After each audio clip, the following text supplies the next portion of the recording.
Technique ক্লাসে আমাদের সকলকে স্বাগত।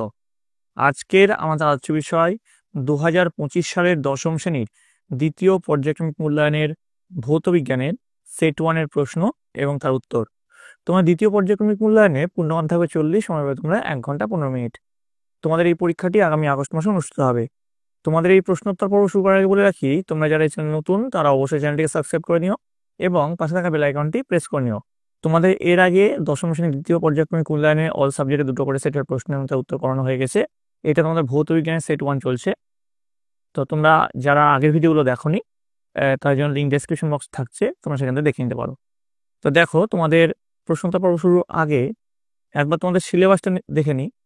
সিলেবাসে তোমার যেটা রয়েছে, রাসায়নিক গণনা, তাপের ঘটনাসমূহ, চলতড়িৎ, তড়িৎ প্রবাহ ও রাসায়নিক বিক্রিয়া, পরীক্ষাগার ও রাসায়নিক শিল্পে অজৈব রসায়ন আর ধাতুবিদ্যা, এগুলো চ্যাপ্টার রয়েছে তোমাদের দ্বিতীয় পর্যায়ক্রমিক মূল্যায়নের সিলেবাসে। এবার দেখো, প্রশ্নোত্তর পর্ব ঢুকে যাচ্ছি। সঠিক উত্তরটি নির্বাচন করো। 1 × 7 = 7। প্রথম প্রশ্ন দেখো, গ্যাসের বাষ্প ঘনত্ব ডি এবং আণবিক গুরুত্ব এম হলে এর মধ্যে কোনটা সঠিক? m = 2d, d = 2m, m = d², নাকি m = 3d? সঠিক উত্তর যেটা হবে m = 2d। এবার দেখো, চলে আসছি পরবর্তী প্রশ্ন। কোনো কঠিনের রৈখিক প্রসারণ গুণাঙ্কের একক হলো, উত্তর হচ্ছে degree Celsius to the power -1। C হচ্ছে সঠিক উত্তর। চলে আসবে পরের প্রশ্ন। দেখো, একটি অওহমীয় পরিবাহী হলো তামা, নাকি কার্বন, নাকি সিলিকন, নাকি দস্তা? উত্তর হচ্ছে সিলিকন। পরের প্রশ্ন, পরিবাহীর রোধ ও সময় স্থির রেখে প্রবাহ মাত্রা 3 গুণ করলে উৎপন্ন তাপ হয় 9 গুণ। পরের প্রশ্ন, তড়িৎ বিশ্লেষণে তড়িৎ শক্তি রূপান্তরিত হয় কোন শক্তিতে? শব্দ শক্তি, রাসায়নিক শক্তি, তাপ শক্তি, নাকি চৌম্বকীয় শক্তি? উত্তর হচ্ছে রাসায়নিক শক্তিতে। পরের দেখো 6 নম্বর যে প্রশ্ন, নাইট্রোজেন ঘটিত একটি জৈব সার হলো, দেখো এর মধ্যে অপশন আছে ইউরিয়া, সোডামাইট, সুপারফসফেট, ক্যালসিয়াম সালফেট। উত্তর হচ্ছে ইউরিয়া। পরের প্রশ্ন 7 নম্বর, থার্মিট পদ্ধতিতে নিষ্কাশন করা হয় MnCr, P, MnOCr, Y। উত্তর হচ্ছে ডি অপশন, যেটা MnOCr, Y। তারপরের প্রশ্ন, নিম্নলিখিত প্রশ্নগুলির উত্তর দাও। 1 × 9 = 9। প্রথম প্রশ্ন চলে যাব, ক্যালসিয়াম কার্বনেটে ক্যালসিয়ামের শতকরা পরিমাণ কত? উত্তর হচ্ছে 40%। পরের প্রশ্ন, পিতল ও লোহার দ্বিধাতব পাতকে ঠান্ডা করলে বাঁকের ভেতরের দিকে কোন পাত থাকবে? তো দেখো, এর সঙ্গে অথবা আছে। দেখো, কোনো কঠিন এর দৈর্ঘ্য প্রসারণ গুণাঙ্ক আয়তন প্রসারণ গুণাঙ্কের অনুপাত কত? তো দেখো, আগের প্রশ্নের যে উত্তর সেটা হচ্ছে পিতল, আর এই অথবার যে উত্তর সেটা হচ্ছে 1:3। ঠিক আছে। এবার দেখো, পরের প্রশ্নে চলে যাবো আমরা। বিবৃতি সত্য না মিথ্যা লেখো। এসআই পদ্ধতিতে যে কোনো প্রসারণ গুণাঙ্কের একক কে ইনভার্স। তো এটা সত্য। পরের প্রশ্ন, বাম স্তম্ভের সঙ্গে ডান স্তম্ভ মেলাতে বলেছে। দেখো, এখানে বাম স্তম্ভ আর ডান স্তম্ভ ডিসপ্লে হচ্ছে। বাম স্তম্ভে আছে তড়িৎ চুম্বক, তড়িৎ পরিবহন আর তরল NH3, আর ডান স্তম্ভে আছে HCl গ্যাস, হিমায়ক গ্রুপে আর কলিং ব্যান্ড।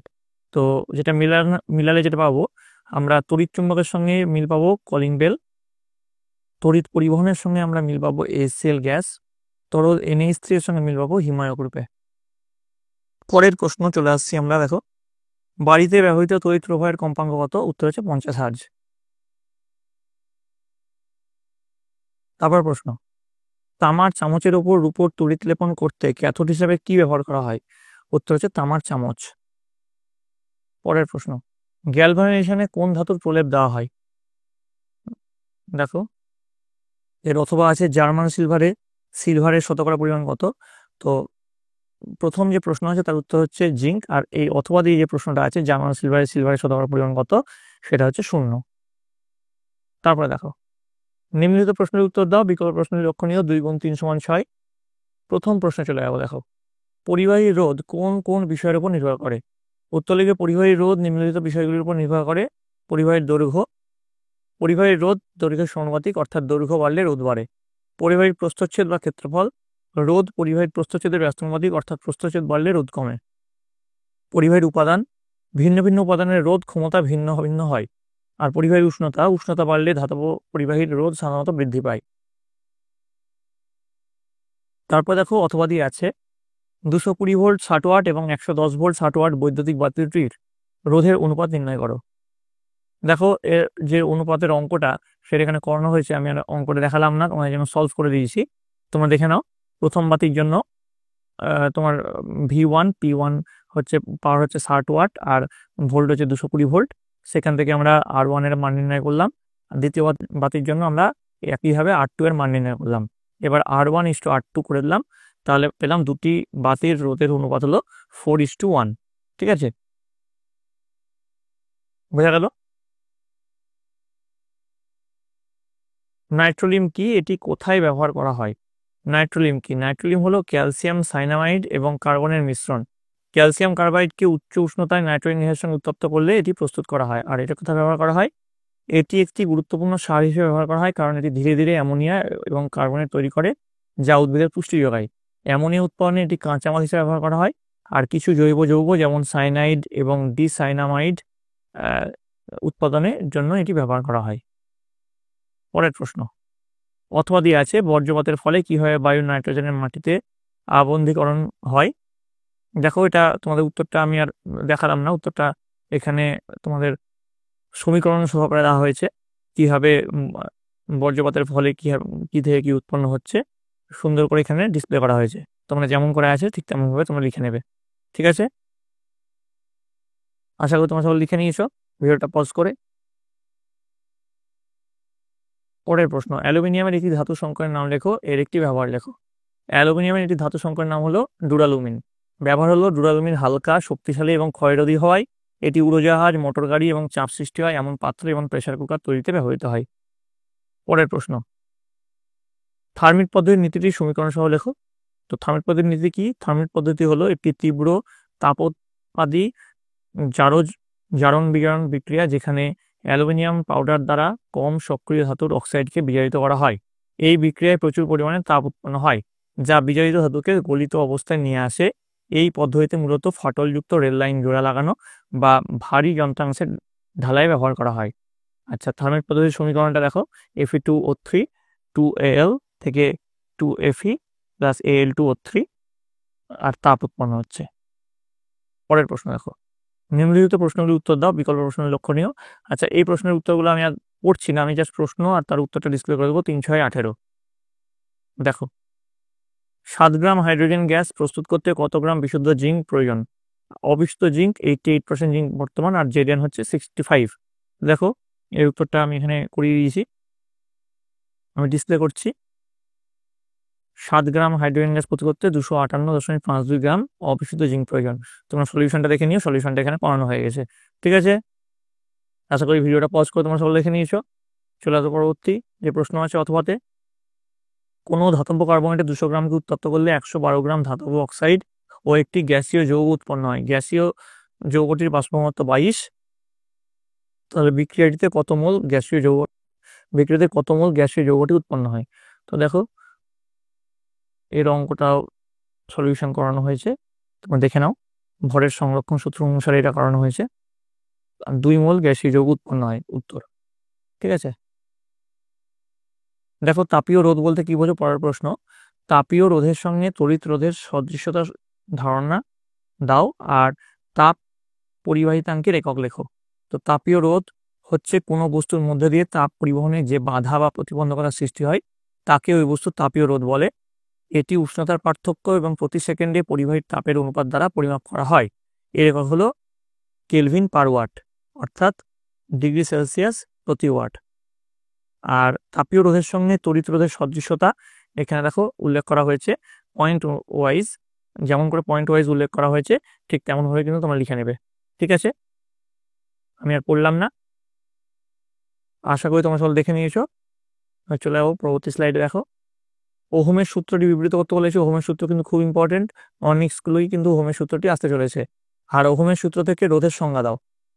দেখো, ওহমের সূত্র এখানে বিবৃত করা হয়েছে, আর ওহমের সূত্র থেকে তোমাদেরকে সমীকরণ সহকারে রোধের সংজ্ঞা দেওয়া হয়েছে। ঠিক আছে, আশা করি তোমরা সব দেখে নিয়েছো। ভিডিওটা পজ করে চলে আসবো পরবর্তী স্লাইডে। অথবা বলেছে একটি বাড়িতে 4টি 100 ওয়াট বাল্ব, 6টি 80 ওয়াটের পাখা, একটি 80 ওয়াটের টিভি আছে। বাল্বগুলি প্রতিদিন 6 ঘন্টা, পাখাগুলি প্রতিদিন 12 ঘন্টা ও টিভি প্রতিদিন 4 ঘন্টা চলে। এপ্রিল মাসে ওই বাড়িতে কত তড়িৎ শক্তি খরচা হবে? আর প্রতি ইউনিটের দাম যদি 5 টাকা হলে ওই বাড়িতে বিদ্যুৎ বিলের পরিমাণ কত? দেখো, প্রথমে বাল্বের জন্য খরচা নির্ণয় করতে বলেছে। তো ক্ষমতা আমরা নির্ণয় করব। আমাদের এখানে 4টে বাল্বের কথা বলেছে, আর প্রতিটি বাল্ব হচ্ছে 100 ওয়াটের বাল্ব। তাহলে মোট ক্ষমতা হচ্ছে 400 ওয়াট, আর 6 ঘন্টা করে দেখো বাল্ব চলছে। তাহলে প্রতিদিন শক্তি কতটা খরচা হচ্ছে? 400 গুণ 6 মানে 2400 ওয়াট, মানে 2.4 কিলোওয়াট। ঠিক আছে, কিলোওয়াট আওয়ার। আর পাখার জন্য খরচা হচ্ছে, দেখো ক্ষমতা হচ্ছে 6টা পাখা, 80 ওয়াট করে, 480 ওয়াট। আর সেই হিসাবে একইভাবে আমরা যদি প্রতিদিনের শক্তি খরচা হিসাব করি তাহলে 5.76 kWh। তো এটা হচ্ছে পাখার ক্ষেত্রে হলো। এবার আমরা দেখে নেব এর কন্টিনিউশন পার্টটা। দেখো, এখানে ক্ষমতা বলেছে 80 ওয়াট করে একটা বলেছে, প্রতিদিনের শক্তির খরচা এখানে বলে দিয়েছে, এখানে হলো 0.32 kWh। তো প্রতিদিনের মোট বিদ্যুৎ শক্তি তিনটে যোগ করে দিলাম, হলো 8.48 kWh।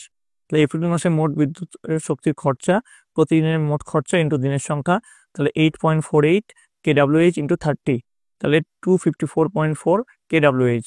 আর বিদ্যুৎ বিলের পরিমাণ হচ্ছে, প্রতি ইউনিটের দাম হচ্ছে 5 টাকা, তাহলে 254.4 ইউনিট ইন্টু 5 টাকা পার ইউনিট, তাহলে 1272 টাকা। সুতরাং এপ্রিল মাসে ওই বাড়িতে 254.4 ইউনিট তড়িৎ শক্তি খরচা হবে এবং বিদ্যুৎ বিলের পরিমাণ হবে 1272 টাকা। তড়িৎ চুম্বকীয় আবেশ সংক্রান্ত ফ্যারাডের সূত্রগুলি লেখো। আর লেঞ্জের সূত্র লিখতে বলেছে। দেখো, ফ্যারাডের সূত্র প্রথমে লেখানো হয়েছে, তারপর লেঞ্জের সূত্র এখানে লেখানো হয়েছে। যেমন করে লেখানো আছে ভিডিওটা পজ করে তোমরা সেইভাবে লিখে নিও। ঠিক আছে, আমি আর পড়লাম না, পড়লে ভিডিওটা অনেকটাই লম্বা হয়ে যাচ্ছে। পরের প্রশ্ন, অ্যানোড মাড কি, এর গুরুত্ব লেখো। তো দেখো, অ্যানোড মাডের সংজ্ঞা এখানে লেখানো হয়েছে, তার গুরুত্ব পরের পয়েন্ট করে লেখানো হয়েছে। ঠিক আছে, যেমন করে আছে ঠিক তেমনভাবে লিখে নেবে ভিডিওটা পজ করে। আশা করি তোমরা সব লিখে নিয়েছো। চলো পরবর্তী প্রশ্নে।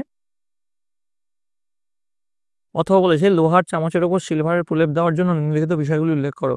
ব্যবহৃত তড়িৎদ্বার আর তড়িৎ বিশ্লেষক পদার্থ। তো প্রথমে ব্যবহৃত তড়িৎদ্বার, অ্যানোড ক্যাথোডে কি কি ব্যবহার করা হবে দেখে নিও। অ্যানোডে হচ্ছে বিশুদ্ধ রূপার পাত, ক্যাথোডে হচ্ছে লোহার চামচ যে বস্তুর উপর প্রলেপ দিতে হবে। আর তড়িৎ বিশ্লেষক পদার্থ হচ্ছে পটাশিয়াম আর্জেন্টো সায়ানাইডের জলীয় দ্রবণ। ঠিক আছে, যেমন করে লেখানো আছে ঠিক তেমনভাবে লিখে নেবে। ঠিক আছে, তো আশা করি তোমরা সবাই লিখে নিয়েছো। চলো পরবর্তী স্লাইডে দেখো কি আছে। স্পর্শ পদ্ধতিতে H2SO4 98% প্রস্তুতির নীতি উল্লেখ করো ও সমীকরণ দাও। দেখো, প্রস্তুতির নীতি যেমন করে লেখানো হয়েছে তেমন করে লিখবে। এখানে কিন্তু শেষ নয়, এর কন্টিনিউশন পার্ট আছে, তোমরা দেখে নাও। কন্টিনিউশন পার্টে দেখো পলিমার উৎপাদন যেমন করে লেখানো হয়েছে ঠিক তেমনভাবে লিখবে। ঠিক আছে, সমীকরণগুলো যেমনভাবে লেখানো হয়েছে ঠিক একইভাবে লিখবে। এগুলো সাবস্ক্রিপ্টের সমীকরণগুলো হবে। ঠিক আছে, তো এই গেল তোমাদের দশম শ্রেণীর দ্বিতীয় পর্যায়ক্রমিক মূল্যায়নে ফিজিক্যাল সায়েন্সের প্রশ্ন এবং তার উত্তর। তোমার যদি ভিডিওটা ভালো লেগে থাকে অবশ্যই লাইক করবে, বন্ধুদের কাছে অনেক অনেক শেয়ার করবে। আর এই প্রশ্নে যে হুবহু তোমাদের পরীক্ষা আসবে কোনো মানে নেই, এরকম টাইপের প্রশ্ন আসবে, তোমরা তোমাদের বইটা খুঁটিয়ে পড়ো। আর আমি এরপর আরও 5 থেকে 6টা ফিজিক্যাল সায়েন্সের সেট নিয়ে আসবো, সেগুলো ভালো করে দেখো। আর চ্যাপ্টারের সাজেশন আমি নিয়ে আসবো, সেগুলো যদি তোমরা ভালো করে দেখো তাহলে তোমাদের পরীক্ষায় 100% সফল নিশ্চিত। তোমরা সকলে মন দিয়ে পড়াশোনা করো, তোমরা সকলে ভালো থাকো, তোমরা সকলে সুস্থ থাকো।